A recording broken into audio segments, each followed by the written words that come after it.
Welcome to Become an Idol. This is episode 1. Learn how to transition from secondary school teaching to an instructional designer and online learning developer.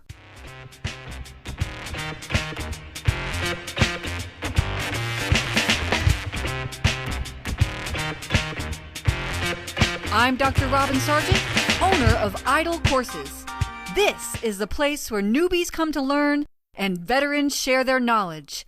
In this episode, I'll be chatting with Maddie Rotrand about her experience transitioning from a secondary school teacher to an instructional designer and e-learning developer.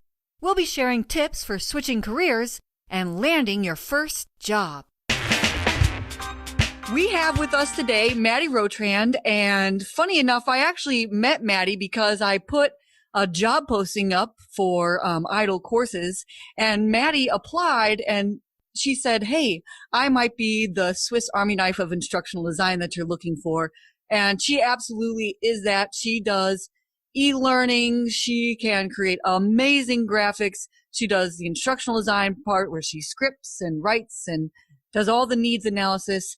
And I've actually invited Maddie on here today because Maddie, after our conversations, I found out that she actually transitioned from being a secondary school teacher to a instructional designer and even a freelance instructional designer. And we're going to get more into that today. But Maddie, would you tell us more about yourself and talk about what you call your company and just anything that you want to share to give people some insight about who you are and what you do?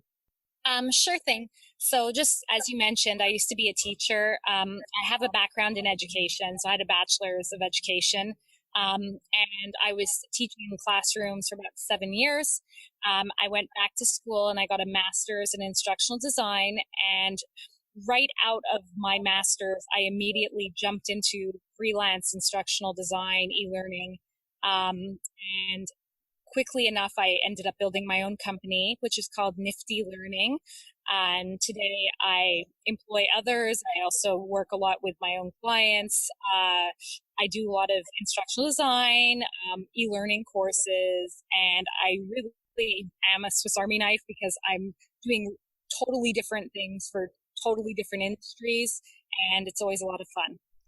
And so now you said that you actually moved from right out of your master's program into doing freelance. And I'm sure that a lot of people in our audience would be surprised by that notion. You know, how did you just start going into freelance when all you had was a master's degree in instructional design and no specific experience to instructional design?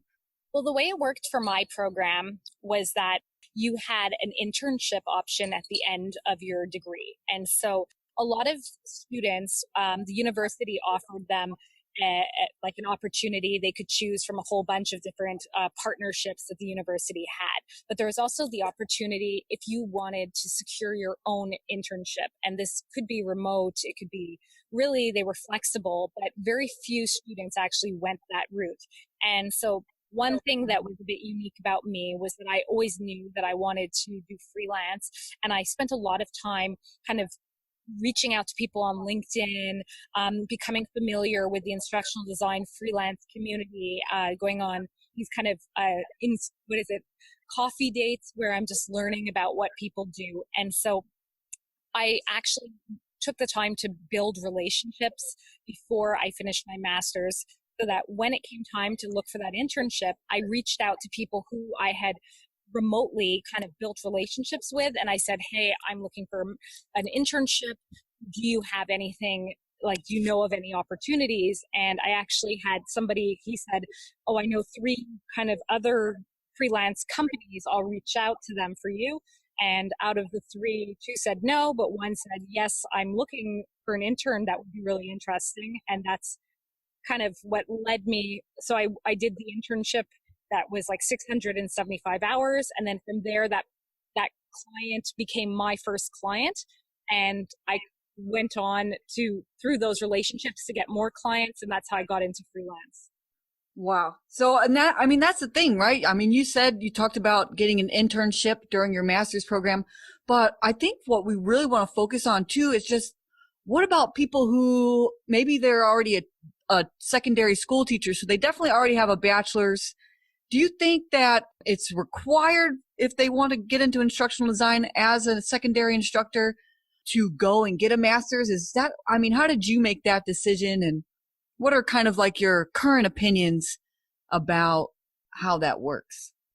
Well, I have to admit now that I'm in the industry, I do find that it gives me a lot of credibility having that master's. I don't know if from an actual like skill standpoint, if I actually suddenly learned all that much from the master's degree, to be honest. Like I did learn, about Maddie and things like, some of the instructional models and so on. But when I actually think about the work that I do day to day, it was learned on the job.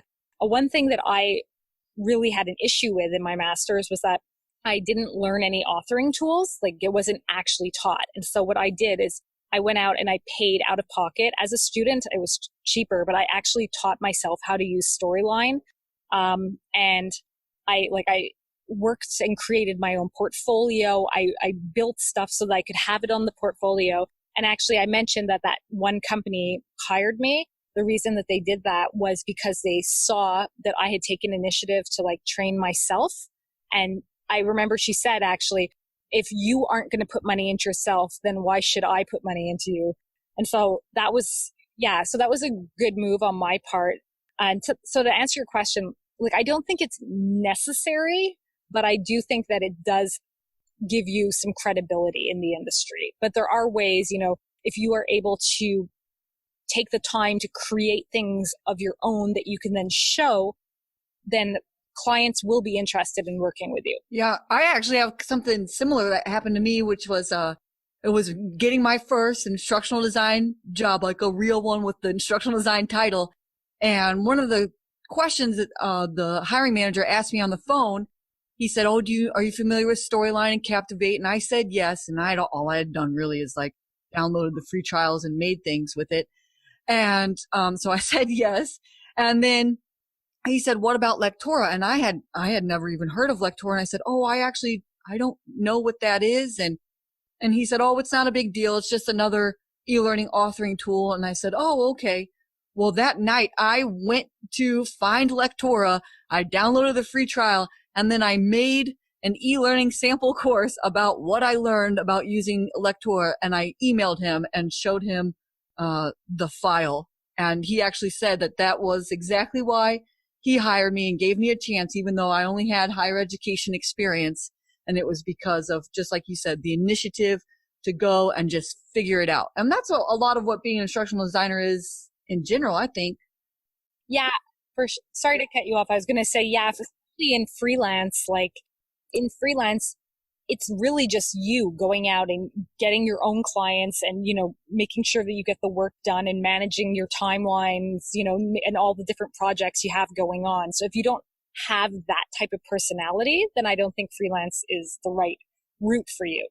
Right. And so what about a teacher who says, "Look, I don't have time to go get a master's degree"? Do you think that I still have a chance to make it into corporate instructional design? Well, I'd say if you have to have the time to at least, like, if let's say the work was offered to you, if you're too busy, then how would you do the work? So that's where I'm kind of having like a bit of a hard time getting my head around it. But at the same time, I think, yeah, if you don't have time to go back to school, there's still ways to improve your skills so that you're able to, bid on something or offer another skill set in a different industry. So I do think that it's an option, but then there's still, like, for example, we talked about Storyline and like the free trial. So like you could take, there's tons of demo courses. So at least you become familiar if you want to go into like authoring tools so that at least you know how to work with Storyline. There's also teachers do a lot of like lesson planning. So, if you wanted to maybe leverage that skill and create some storyboards, for example, take pre-existing courses that you have and show how it would look as a storyboard for an e-learning. That's a way to kind of like quickly create samples of work you already have. Right. And that's actually something that we've talked about before, Maddie. And that is that there's a lot of instructional design positions where you don't actually need to know how to use the e-learning authoring tools, yes, you can, maybe garner a higher rate, but not necessarily always. And you have more opportunities for jobs in corporate if you can develop e-learning courses. But you and I were talking about how, several instructional designers that just do the writing, the needs analysis, they interview the SMEs, and they write storyboards. Yeah, like I actually think based on my experience, like instructional designers actually are often, so there are people like you and I who do both, but I've found that there's instructional designers and there's e-learning developers. And actually, I've always found that instructional design positions pay more than e-learning developer ones. I have found also that like if you can do both, that actually works better for like smaller clients who maybe have like a small budget and they just want to like hire one person to like take care of everything. Whereas like the larger corporate ones, actually, it's like they have no issue with, having separate people doing different parts of the project. I have found though that I've worked with a lot of instructional designers who are not familiar actually with the authoring tools. And that can be, I mean, good and bad, because on the one hand, okay, so they're specialized in instructional design, and that's totally, totally fine. But on the downside, I have found that sometimes they make recommendations for things that like aren't even possible as an e-learning developer. Yes, I've seen that too. or there's really creative, if you know like what type of interactions can be built in the authoring tool, then you're able to kind of think more creatively as opposed to like, oh, make these buttons, or like there's like really interesting things that you can do. And so I think though that does come with personality type too. Not everybody is a super visual type of person, and it's worth kind of, I guess, evaluating yourself and determining, do I, first of all, am I good with graphics and visuals? Because if you're not, then probably e-learning development isn't the right tool for you. Yeah, exactly. I mean, I've worked with people who have like programming backgrounds, and then they do a lot of, they can work in storyline, but it's like, okay, so you're really good at all the triggers and so on, but then you aren't, the course is just very dry and still not visual. And then on the flip side, you have people who are super visual, but it's like distractingly beautiful. It's not instructional anymore. So I think it's like really, it's figuring out kind of what you fit best for. Right. And then once you make that decision, right, do I want to go down the path of being an e-learning developer? Do I want to go down the path of becoming like just the instructional designer?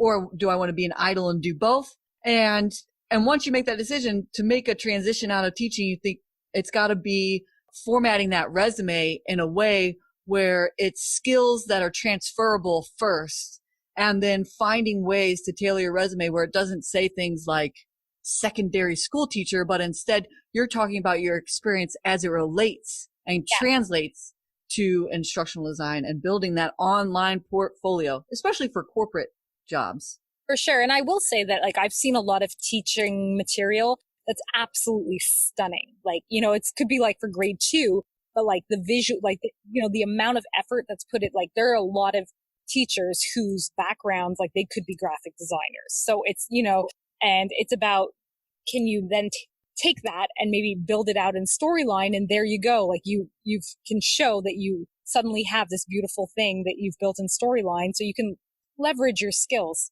Yeah. And I would just, for anybody who's listening and thinking about like, oh, I do have courses that I could, show off in my online portfolio to make a transition to instructional designer.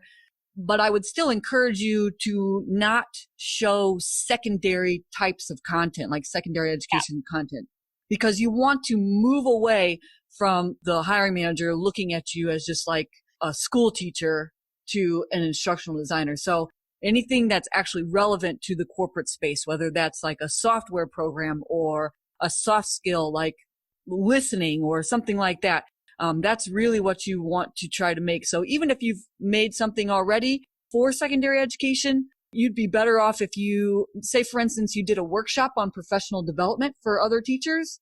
That would be more something that you could just load into your portfolio. That'd be more accepted than how to count. Yeah, actually, I wish I had taken your advice, because my very first storyline course. Well, it wasn't so strictly secondary, but it was how to target safety issues in classrooms. And so it was like I had like pictures of a classroom, and then there were like clear danger things all over the room scattered. And when you clicked on them, it would tell you like, oh, these loose wires could electrocute children or whatever. It wasn't necessarily the best choice for my first portfolio item, but nonetheless, they were happy I had a course. So there we go. Right. You still showed off your skills. And I mean, that's a good point too. I mean, if you just do the work and you show proof that you did it, the content, of that course is not really that important. But if you are just starting out and you haven't created anything yet, then tailor it towards your audience. Yeah. I mean, that's what you got to do as an instructional designer anyway. It's all about, tailoring your information for your audience.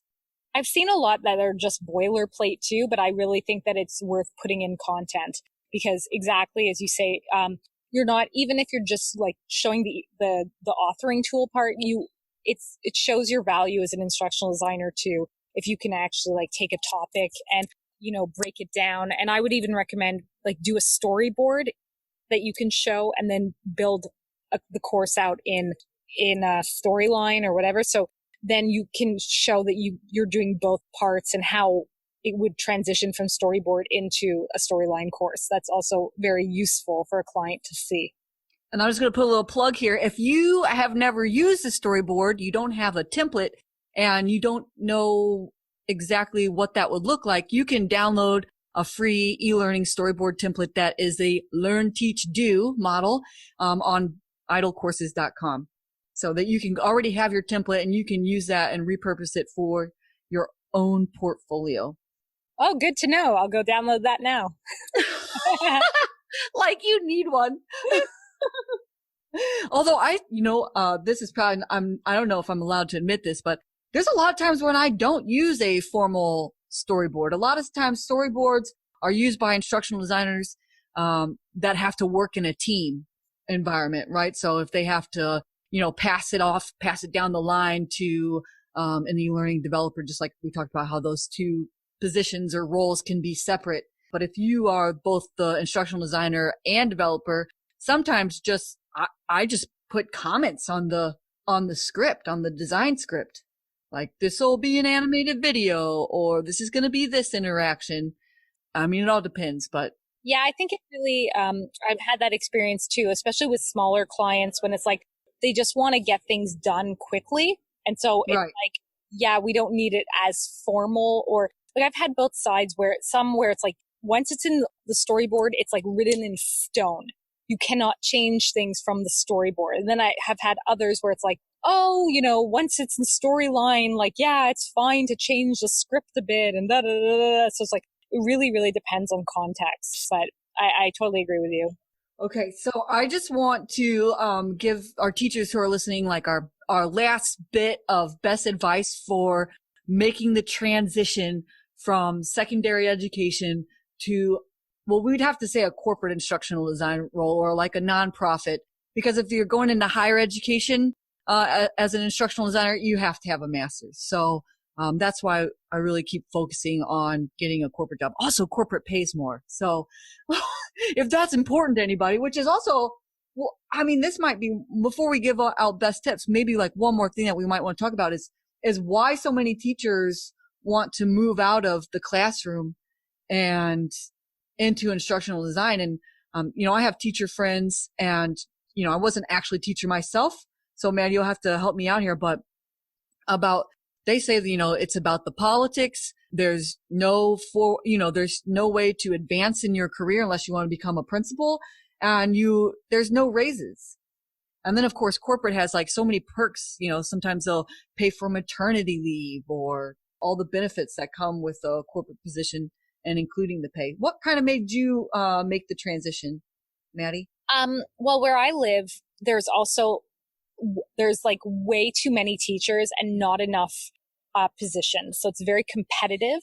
And the way it works is like, in order to actually secure like a full-time permanent position with your own classroom, it's like takes about 7 years. And so I was, Wow. yeah. And so, after moving around from school to school, year to year, taking over maternity leave positions and so on, I was just like, it was very frustrating. Also the thing, like you said about the politics really turned me off where I was. And so I decided that I wanted to have like a different type of career. And I'm really glad I made the change because, yeah, it's definitely been better in all aspects. Yeah, and the way of the instructional design path is like you really can't. There's so many different paths that you can take once you're in. Once you're a teacher, there's like one path. Like you're in a classroom, or you're a principal, or you're like on the superintendents, right? Mm-hmm. In U.S. or whatever, for sure. But when you get into instructional design, just kind of like we've already mentioned, there's so many paths. You can go down the different industry things. You can even kind of become a subject matter expert / instructional designer. You can consult as an instructional designer, freelance, e-learning development, all those kinds of things. And so there, it's not just a one path type of career. Yeah, agree. Yeah. Okay. So now we're going to give our best and final advice to the teachers to just wrap this up. So Maddie, I want you to go first. Well, I'm probably going to reiterate what I said earlier, but it's just that invest time and even money in yourself to get yourself attractive enough that people actually want to work with you. So even like myself, even though I didn't have any clients and no prospects, I still went and bought Storyline and taught it to myself. And that because I took the time and initiative to do that, people recognized that, and it said a lot about my skills and my personality. So I'd say, if you really want it, then go for it and people will see that. Yeah. And make sure that you tailor your resume, make it transferable skills at the top, and try to get instructional design and those skills that are related, because those keywords are important, especially when you go into those applicant tracking systems for recruiters, or even whenever you submit your resume, that resume online, that resume is going into a database that is going to be looking for keywords and will actually be filtering out resumes that don't meet those keywords. So make sure that you get those in your resume. Update your LinkedIn, right? Get instructional designer in your title. Say curriculum developer. Go to Google, find the keywords that are all related to instructional designer and put them all over your LinkedIn page. And then of course you need to have some kind of portfolio, just like Maddie was talking about, even if it's like just use the storyboard template, create some storyboards, do the trial for Articulate Storyline after you've created a storyboard, and try to flesh out your storyboard if you want to do e-learning development. PowerPoints, job aids, anything, analysis worksheets, I think would also be relevant on a portfolio because it shows that you can think like an instructional designer. And that's what employers want to see. And then, of course, the last piece of advice is to network. People who know you are more likely and willing to take a chance on giving you your first opportunity as an instructional designer than just some random person that sees educator or secondary school teacher on your resume. Yeah, I'll second that, Robin. I was about to say build relationships. I'm going to say that like 90% of my work now comes from like word of mouth, like, or people who have worked with me, like rehiring me. And my first opportunity equally was from somebody who I had, spent time building a relationship with, and then they recommended me to someone they knew. So it wasn't just total randomness. That's wonderful. Maddie, thank you so much for joining me and sharing on the Become an Idol podcast. I hope that this helps. I know this is going to help teachers, and I'm just so glad that I got to do this episode with you. Thanks for having me. Thank you so much for listening. You can find the show notes for this episode at idlecourses.com. If you like this podcast and you want to become an instructional designer and online learning developer, join me in the Idle Courses Academy, where you'll learn to build all the assets you need to land your first job, early access to this podcast, tutorials for how to use e-learning authoring tools, templates for everything course building, and a friendly community to network with. Now, get out there and build transcendent courses.